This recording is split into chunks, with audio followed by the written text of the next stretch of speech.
गुरुजी मेरे को आपसे एक क्वेश्चन है।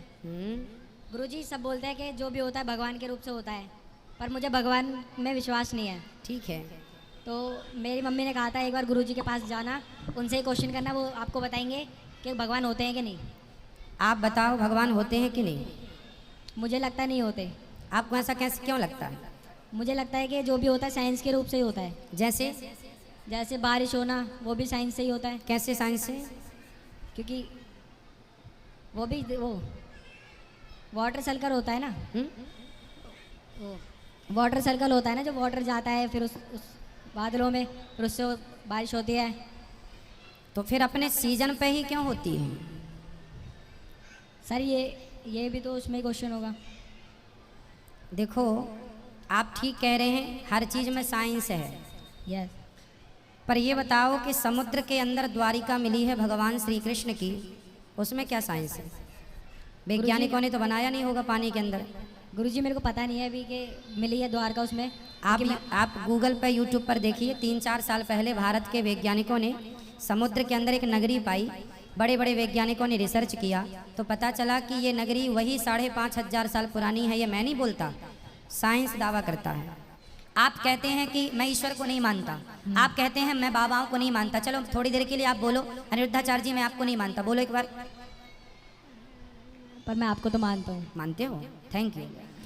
पर देखो, अब कोई मेरे से कहे, कोई कहे कि मैं अनिरुद्धाचार्य को नहीं मानता, उनकी बातें नहीं मानता, तो ये बताओ कि अनिरुद्धाचार्य कहता क्या है?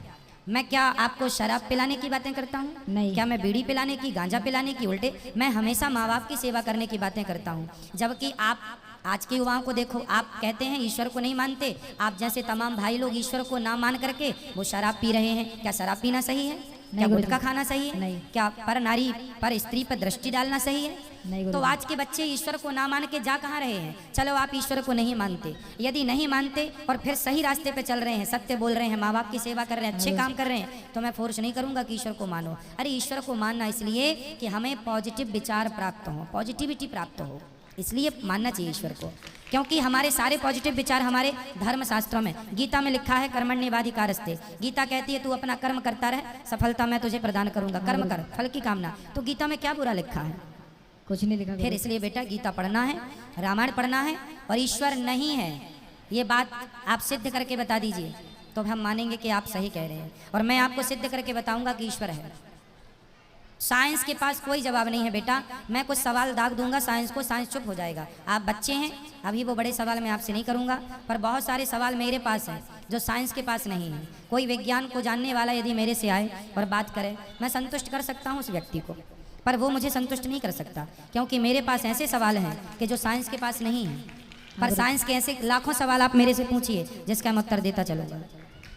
एक भी सवाल में हिचकूंगा नहीं, क्योंकि साइंस पूरा हमारे शास्त्रों से निकला है। बताओ ज्ञान बड़ा कि विज्ञान? ज्ञान। क्या बड़ा है? ज्ञान।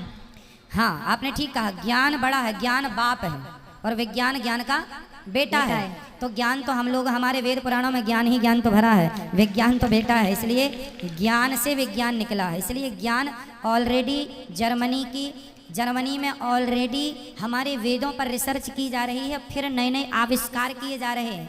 आज जो मोबाइल आप यूज करते हैं, ये मोबाइल किसकी देन है? किसी व्यक्ति ने बनाया है, माना कि, पर ये तकनीक कहाँ से आई? इसकी कल्पना कहाँ से आई? ज्ञान प्राप्त कर गए। ये ज्ञान कहाँ से आया? हमारे वेदों में।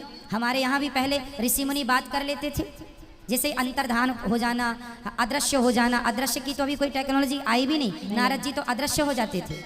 अभी तो बहुत सारी, शंकर जी ने गणेश जी के सिर में हाथी का सिर लगाया। क्या ये मेडिकल साइंस नहीं है? आज कोई वैज्ञानिक लगा के बताए? साइंस, हमारे वेद पुराण तो वहां तक पहुंचे हैं जहां तक साइंस को पहुंचने में अभी हजारों साल लग जाएगा। आदमी के सर पे, आदमी के धड़ पे हाथी का सिर लगाना, आदमी के धड़ पे बकरे का सिर लगाना, 2 सर्जरी की है शंकर जी ने, एक गणेश जी की, एक ससुर दक्षिण जी की। तो ये सब साइंस हमारे वेद पुराणों में ही ना भरा है। बच्चा माँ के पेट में जाता है तो 9 महीने तक उसकी पूरी एक्टिविटी हमारे भागवत में लिखी है। घड़ी कैसे बनाई जाती है, घड़ी की तकनीक हमारे भागवत जी में लिखी है। फिर साइंस, यदि आप लोगों ने वेद पुराणों को इग्नोर ना किया होता, पढ़ा होता बेटा गहराई से, तो आज नासा जर्मनी नहीं, आज भारत बड़ी बड़ी उपलब्धियां प्राप्त कर रहा होता। भारत आज बहुत बड़े बड़े सॉफ्टवेयर बना रहा होता, बड़े बड़े आविष्कार कर रहा होता। ठीक है, धन्यवाद गुरुजी। खुश रहिए।